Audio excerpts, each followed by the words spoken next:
ಸ್ನೇಹಿತರೆ ನಮಸ್ಕಾರ. ಸ್ನೇಹಿತರೆ ಹೇಗಿದ್ದಾರೆ ಎಲ್ಲರೂ? ಸ್ನೇಹಿತರೆ ಯಾರಾದರೂ ಮೊದಲನೇ ಬಾರಿ ನಮ್ಮ ಚಾನಲ್ ನೋಡ್ತಿದ್ದಾರೆ ಈಗಲೇ ಸಬ್ಸ್ಕ್ರೈಬ್ ಮಾಡ್ಕೊಳ್ಳಿ, ಹಾಗೆ ಪಕ್ಕದಲ್ಲಿ ಕಾಣುವಂಥ ಬೆಲ್ಲಕ್ಕನ್ನು ಒತ್ತಿ ಅಂತ ಹೇಳ್ತಾ, ಸ್ನೇಹಿತರೆ ಇವತ್ತು ಆಂಧ್ರ ಪ್ರದೇಶದಲ್ಲಿ ಚಂದ್ರಬಾಬು ನಾಯ್ಡು ಅವರು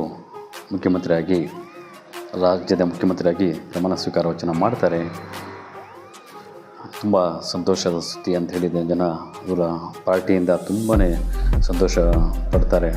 ಯಾಕಂತ ಹೇಳಿದ್ರೆ ಹಿಂದೆಯೇ ಇವರು ರಾಜಕೀಯದಿಂದ 5 ವರ್ಷ ಮುಖ್ಯಮಂತ್ರಿ ಸ್ಥಾನದಿಂದ ಹಿಂದೆ ಇದ್ದರು, ಸೋತಿದ್ದ ಸಮಯದಲ್ಲಿ ಜಗನ್ನಿಂದ ಪಡೆದಿರುವಂತಹ ಕೆಲವೊಂದು ಸುಮಾರು ಘಾತದ ವಿಷಯಗಳಿಂದ ಜೈಲಿಗೂ ಹೋಗಿ ಬಂದರು. ಇವರು ಜೈಲಲ್ಲಿ ಇದ್ದರು. ಜೈಲಿಂದ ಬಂದ ಮೇಲೆ ತುಂಬ ಸೀರಿಯಸ್ ಆಗಿ ತಗೊಂಡು ಪಾರ್ಟಿಯನ್ನು ಕಟ್ಟಿ ತುಂಬ ಅದ್ಧೂರಿಯಾಗಿ ಗೆದ್ದು ಸಾಧನೆ ಮಾಡ್ತಾರೆ. ಅದರ ಜೊತೆಯಲ್ಲಿ ಪವನ್ ಕಲ್ಯಾಣ್ ಪಾರ್ಟಿಯಿಂದ ಕೂಡ ಇವ್ರ ಜೊತೆ ಸೇರಿಸ್ಕೊಂಡು ಪವನ್ ಕಲ್ಯಾಣ್ ಅವ್ರಿಗೂ ಸೇರ್ಪಡೆ ಮಾಡಿಕೊಂಡು ಇಬ್ಬರು ಸೇರಿ ಇಡೀ ರಾಜ್ಯದಲ್ಲಿ 2 ಪಕ್ಷಗಳು ಅದ್ಧೂರಿಯಾಗಿ ಗೆದ್ದು ಜಗನ್ ಅವ್ರಿಗೆ ತುಂಬಾ ಹೀನವಾಗಿ ಸೋಲು ಉಂಟು ಮಾಡ್ತಾರೆ. ಯಾಕಂದರೆ ಹಿಂದೆ ಇದ್ದ ಯಾವುದೋ ಒಂದು ಪ್ರೆಸೆಂಟ್ ಇದ್ದ ಪಕ್ಷ ಗೆದ್ದಿರೋ ಒಂದು ಪಕ್ಷಕ್ಕೆ ಸೋಲಿಸ್ಬೇಕಾದ್ರೆ ಅಷ್ಟು ಈಸಿ ಅಲ್ಲ. ಸೋಲಿಸ್ತಾರೆ, ಆದರೆ ಒಂದು 40% 50% ಸೋಲಿಸ್ತಾರೆ. ಆದರೆ ಇವ್ರಿಗೆ ತುಂಬ ಹೀನವಾದ ಸೋಲು, ಇಬ್ಬರು ಸೇರಿ ಜಗನ್ ಅವ್ರಿಗೆ ಹೀನವಾದ ಸೋಲನ್ನು ಉಂಟು ಮಾಡ್ತಾರೆ. ಹಾಗಾಗಿ ಮೋದಿ ಮತ್ತು ಅಮಿತ್ ಶಾ ಸಮ್ಮುಖದಲ್ಲಿ ಪ್ರಮಾಣ ಸ್ವೀಕಾರ ವಚನ ಮಾಡ್ತಾರೆ ಚಂದ್ರಬಾಬು ನಾಯ್ಡು ಅವರು. ಅದರ ಜೊತೆಯಲ್ಲಿ ಪವನ್ ಕಲ್ಯಾಣ್ ಅವರು ಕೂಡ ಮುಖ್ಯಮಂತ್ರಿ ಸ್ಥಾನಕ್ಕೆ ಇವತ್ತು ಪ್ರಮಾಣ ಸ್ವೀಕಾರ ವಚನ ಮಾಡ್ತಾರೆ. ಇವರು ಕೂಡ ತುಂಬ ಸಂತೋಷವಾಗಿ ಜನಗಳಿಂದ ತುಂಬಿರುವಂತಹ ವೇದಿಕೆಯ ಮುಂದೆ ಪ್ರಮಾಣ ಸ್ವೀಕಾರ ವಚನ ಮಾಡ್ತಾರೆ. ಜೊತೆಗೆ ಇವರ ಅಣ್ಣ ಮೆಗಾಸ್ಟಾರ್ ಚಿರಂಜೀವಿ ಅವರು ಕೂಡ ಸಭೆಗೆ ಬಂದಿರ್ತಾರೆ. ತುಂಬ ಸಂತೋಷ ಪಡ್ತಾರೆ. ಒಬ್ಬ ಅಣ್ಣ ತಮ್ಮನ ಮೇಲೆ ಕೊಡುವಂಥ ಪ್ರೀತಿ ತುಂಬ ಸಂತೋಷ ಆಗುತ್ತೆ ರೀ. ತುಂಬ ಯಾರೇ ಆಗಲಿ ಹೀಗಿರ್ಬೇಕು ಅಣ್ಣ ತಮ್ಮಂದಿರ ಅಂದರೆ ಅಂತ ನನಗೊಂದು ತುಂಬ ಫೀಲ್ ಆಗುತ್ತೆ.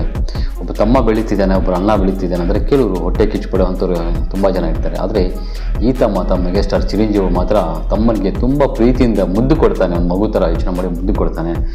ಅದೇ ರೀತಿ ತಮ್ಮನೂ ಅಷ್ಟೇ ರೀ. ಫಸ್ಟ್ ಗೆದ್ದ ತಕ್ಷಣ ಅವ್ರ ಮನೆಗೆ ಹೋಗ್ಬಿಟ್ಟು, ಅವ್ರ ಅಣ್ಣನ ಮನೆಗೆ ಹೋಗ್ಬಿಟ್ಟು ಪಾದ ನಮಸ್ಕಾರ ಕೊಡ್ತಾರೆ, ಬಗ್ಗಿ ಪಾದ ನಮಸ್ಕಾರ ಮಾಡ್ತಾರೆ. ನೋಡಿ ಎಷ್ಟು ಬೆಳೆದ್ರೂ ಈ ಮೊದಲ ಅಣ್ಣ ಪ್ರೀತಿ ಬಿಟ್ಟು ಕೊಡಬಾರ್ದು. ಅದು ನಿಜವಾದ ಒಂದು ಬೆಲೆ ಇರುತ್ತೆ ಅಣ್ಣ ತಮ್ಮಂದಿರಿಗೆ ಅಂತ ಯೋಚನೆ ಮಾಡಬೇಕು. ಒಬ್ಬ ಚೆನ್ನಾಗಿ ಬೆಳೆದುಬಿಟ್ರೆ ಅಹಂಕಾರದಿಂದ ನೋಡೋದು ಅಣ್ಣ ತಮ್ಮಂದಿರಿಗೆ, ಮತ್ತು ನಿರ್ಲಕ್ಷ್ಯ ಮಾಡೋದು, ಅವ್ರ ಸ್ಟೇಜ್ ತಕ್ಕಂತೆ ದೂರ ಇಟ್ಟು ಮಾತಾಡೋದು, ಆ ಲಕ್ಷಣಗಳು ಒಂದೂ ಇಲ್ಲ ಪವನ್ ಕಲ್ಯಾಣ್ ಹತ್ರ.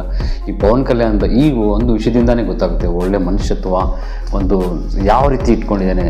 ಮಾತಾಡೋಕ್ಕೆ ಏನೋ ರಫಾಗಿ ಮಾತಾಡ್ತಾನೆ ಅಂದ್ಕೊಂಡ್ವಿ, ಆದರೆ ಅವ್ರ ಅಣ್ಣನಿಗೆ ಒಂದು ನಮಸ್ಕಾರ ಹಾಕ್ತಾರಲ್ವ, ಪಾದ ನಮಸ್ಕಾರ ಗೆದ್ದ ತಕ್ಷಣ ಹೋಗಿ ಅತ್ತಿಗೆ ಅವ್ರಿಗೆ ಮತ್ತು ಅಣ್ಣನಿಗೆ ಎಲ್ಲೋ ಒಂದು ತುಂಬ ಹೃದಯಪೂರ್ವಕವಾಗಿ ಎಲ್ಲರಿಗೂ ಇಷ್ಟ ಆಗ್ತಾರೆ ಇವರು. ಆ ರೀತಿ ಇವತ್ತು ಕೂಡ ಪ್ರಮಾಣ ಸ್ವೀಕಾರ ವಚನ ಮಾಡಿದ ಮೇಲೆ ವೇದಿಕೆ ಮೇಲೆ ಕೂತ್ಕೊಂಡಿರೋಂಥ ಅಣ್ಣನಿಗೆ ಮೆಗಾಸ್ಟಾರ್ ಚಿರಂಜೀವಿ ಅವರಿಗೆ ಬಗ್ಗಿ ಪಾದ ನಮಸ್ಕಾರ ಮಾಡ್ತಾರೆ. ಅಷ್ಟೇ ಅಲ್ಲ, ಈ ಅಣ್ಣ ಕೂಡ ಅಷ್ಟೇ ತಮ್ಮ ಬೆಳೀತಿರೋದನ್ನು ತುಂಬ ಸಲ ಪ್ರೆಸ್ ಮೀಟ್ ಮಾಡಿ ನನ್ನ ತಮ್ಮ ತುಂಬ ಕಷ್ಟಪಟ್ಟು ಪಕ್ಷ ಮಾಡ್ತಾಯಿದ್ದಾನೆ, ಅವನ ವಿಷಯದಲ್ಲಿ ಯಾರಾದರೂ ಏನಾದರೂ ಕೆಟ್ಟದಾಗಿ ಕಾಮೆಂಟ್ಸ್ ಮಾಡೋದು, ಅವನ ಬಗ್ಗೆ ಏನಾದರೂ ಹೇಳಿದರೆ ಸರಿಯಾದ ರೀತಿ ಇರಲ್ಲ ಅಂಥೇಳಿ ನನ್ನ ಅಣ್ಣ ಚಿರಂಜೀವಿ ಮತ್ತು ಇನ್ನೊಬ್ಬ ಅಣ್ಣ ನಾಗೇಂದ್ರ ಬಾಬು ಅವರು ಕೂಡ ತುಂಬ ಸಪೋರ್ಟ್ ಮಾಡಿರ್ತಾರೆ. ಹಾಗಾಗಿ ಆ ರೀತಿ ಸಪೋರ್ಟ್ ಮಾಡೋದು ಇರಬೇಕು. ಯಾರೋ ಒಬ್ಬನ ತಮ್ಮ ಬೆಳೀತಿದ್ದಾನೆ ಅಂದರೆ ಅದು ನಿಜವಾದ ಒಂದು ಅಣ್ಣ ತಮ್ಮಂದಿರ ಒಂದು ಬಂಧುತ್ವ ಅಂತ ಹೇಳ್ತೀವಿ.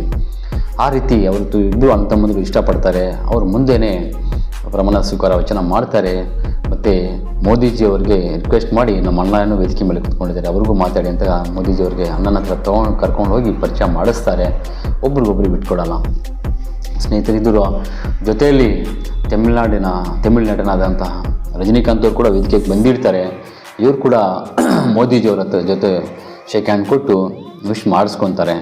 ಅದೇ ರೀತಿ 3ನೇ ಸಲ ಗೆದ್ದಿರುವಂತಹ ಹಿಂದೂಪುರ ಕ್ಷೇತ್ರಕ್ಕೆ ಬಾಲಕೃಷ್ಣ ಅವರು ಕೂಡ ವೇದಿಕೆ ಮೇಲೆ ಬಂದು ಎಲ್ಲರೂ ಮೋದಿಜಿಯವರಿಗೆ ಶೆಕೆ ಹ್ಯಾಂಡ್ ಕೊಟ್ಟು ವಿಶೇಷ ಮಾಡ್ತಾರೆ. ಅವರು ಕೂಡ ವೇದಿಕೆ ಕಾರ್ಯಕ್ರಮದಲ್ಲಿ ಭಾಗಿಯಾಗ್ತಾರೆ. ಒಂದು ಅದ್ಭುತವಾದ ಗೆಲುವು ಅಂತ ಹೇಳ್ಬೋದು. ಇವತ್ತು ತೆಲುಗು ದೇಶಂ ಪಾರ್ಟಿಯಲ್ಲಿ ಇಷ್ಟೊಂದು ಸೀಟುಗಳು ಪಡೆದಿರಲಿಲ್ಲ ಅಂದರೆ ಸಂಸದರಾಗಿ ಇಲ್ಲಿ ಕೇಂದ್ರದಲ್ಲಿ ಮೋದಿಜಿಯವರು ಪ್ರಧಾನಮಂತ್ರಿ ಆಗಲಿಕ್ಕೆ ಸಾಧ್ಯ ಆಗ್ತಾ ಇರಲಿಲ್ಲ. ಹಾಗಾಗಿ ಇದು ಒಂದು ಮಹತ್ವದ ಗೆಲುವು ಅಂತ ಹೇಳ್ಬೋದು ಆಂಧ್ರ ಪ್ರದೇಶ TDP ಪಾರ್ಟಿಗೆ ಮತ್ತು ಜನಸೇನಾ ಪಾರ್ಟಿಗೆ.